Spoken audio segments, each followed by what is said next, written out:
What's up guys and welcome back to the Kamui Dimension. Today is another super juicy one. We're talking about Eida's master plan to use Kawaki.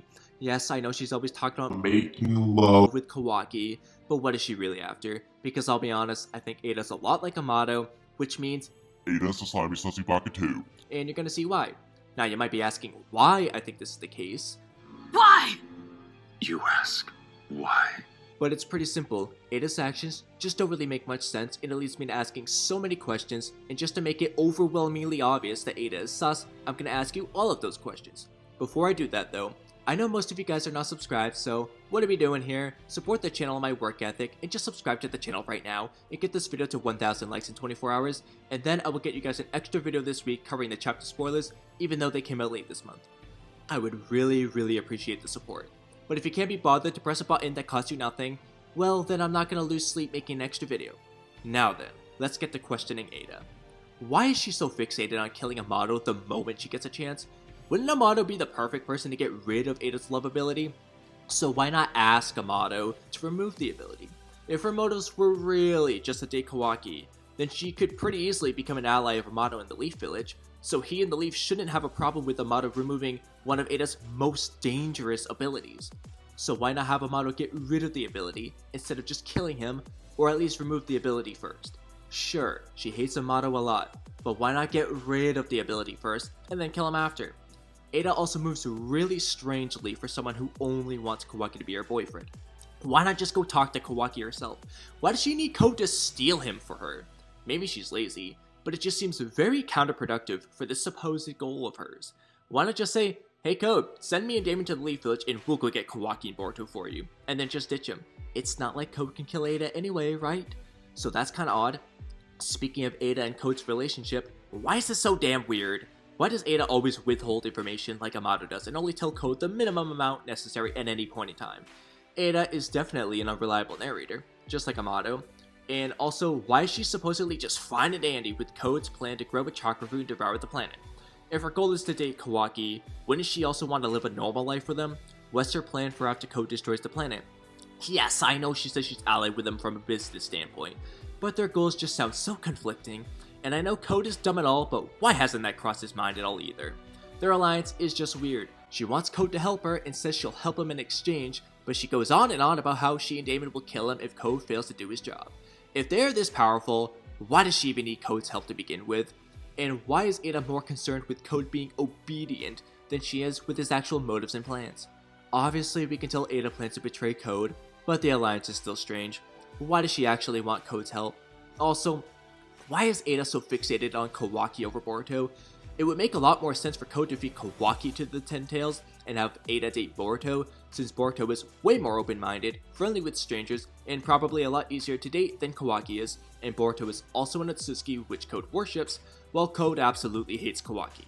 So feeding Kawaki and having Eida date Boruto just sounds like a lot better deal for both parties. So why is she so much more fixated on Kawaki and just brushes off Boruto? It's not like she doesn't find Boruto hot, because she literally calls him Cutie dreamy. and talks about how it was So hot. when Boruto told Kawaki he'd protect him. So she clearly seems to want Kawaki in particular. Maybe she really does want to date Kawaki, but is that really her only goal, or does she want Kawaki for something else? Just like how Amado wants Kawaki for something else besides just helping the Leaf Village. So, let's start answering these questions and give one possible explanation. Eida is clearly hiding stuff from Code, so who's to say she's not also hiding her motives from him? I've made a video talking about how Amado is using Code to his benefit, and we know he also seems to be using Kawaki. One of Kawaki's biggest character traits symbolically present in the series is that he is almost always being used by someone else. Momoshiki even states this directly to Kawaki in chapter 66, telling Kawaki to go on and keep being used by others. He was used by Ishiki, is being used by Amado, and Momoshiki wanted to use him and feed him to the Ten Tails. What's to say that Eida doesn't want to use Kawaki as well? Code and Kawaki are being heavily paralleled in this series in a variety of ways, like how they both worship another person and will do anything for that person's sake, and also by how they are constantly being used by others. Code is pretty clearly being used by Eida, and I believe he's being used by Amado as well. Kawaki is pretty clearly being used by Amado, and I believe he may be being used by Eida as well.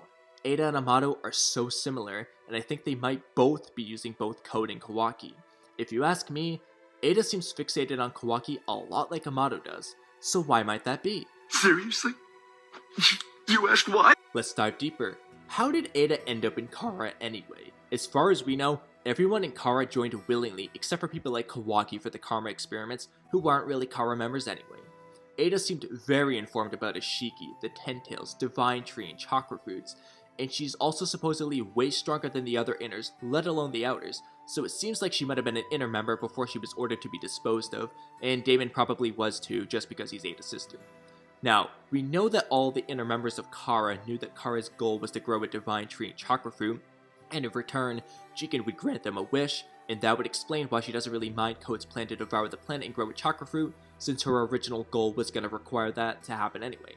And this all brings us to Kawaki now. Why does Eida really want Kawaki so much? Is it really just to have a boyfriend, or is that a side benefit to something else? If you'll recall, two of my videos about Amado's master plan to bring his daughter back, and how he needs Kawaki in order to grant him his wish, Eida might actually be trying to do the exact same thing, which would explain her fixation on Kawaki over Boruto, who would not be able to acquire that ability. It seems weird to begin with that she wouldn't just try to walk into the Leaf Village and be like, hey, I'm one of Amado's cyborgs that was supposed to be disposed of, but I want to be Kawaki's boyfriend, so go ahead and nerf me and Damon. But instead though, she's trying to have Code steal Kawaki and bring him to her. She said that's Code's job in chapter 68. It sounds an awful lot like what Amado was trying to do to Ishiki, to steal his vessel. She's trying to steal Kawaki. You'll also recall how oddly negative Eida spoke about Ishiki when Code first freed her from that pod she was in. She didn't sound too fond of him, even though he was originally supposed to grant the wishes of the Kara members, so maybe she also wanted to betray him like Amado. And so what is Code's role in all this? I think it's exactly the same as it is for Amado. Code is being used as a catalyst for Kawaki's dependence on Ishiki's karma seal, and his progression in power and mastery of Ishiki's abilities. He needs someone to push him to want the karma seal and to master all of Ishiki's powers, which would include his supposed ability to grant wishes. Code helps serve that role for Kawaki to wish for the karma seal alongside Momoshiki, and having Code's limiters removed could be used to further push Kawaki along. I think Eida is trying to use Code the same way I think Amado is. Their characters are extremely similar in so many ways. The next logical question is, what is Eida's wish that she might want granted? And truthfully, we just don't know enough about her character to know for sure. One possibility would be for Kawaki to wish for her love ability to go away, and that's why she doesn't care about killing Amado right off. But she also got that ability after joining Kara, so she should probably have something else in mind, or else that seems kind of weird. But I want to hear what you guys think. Do you think Eida has ulterior motives, and if so, what do you think they are, and how do you think Kawaki's involved? Let me know in the comment section below, but that's a wrap on today's video, so thank you guys for watching until the end. Like and subscribe if you're new, and get this video to 1,000 likes if you want to see a spoiler video this week. Have a great rest of your day, and I'll catch you guys next time. Bye!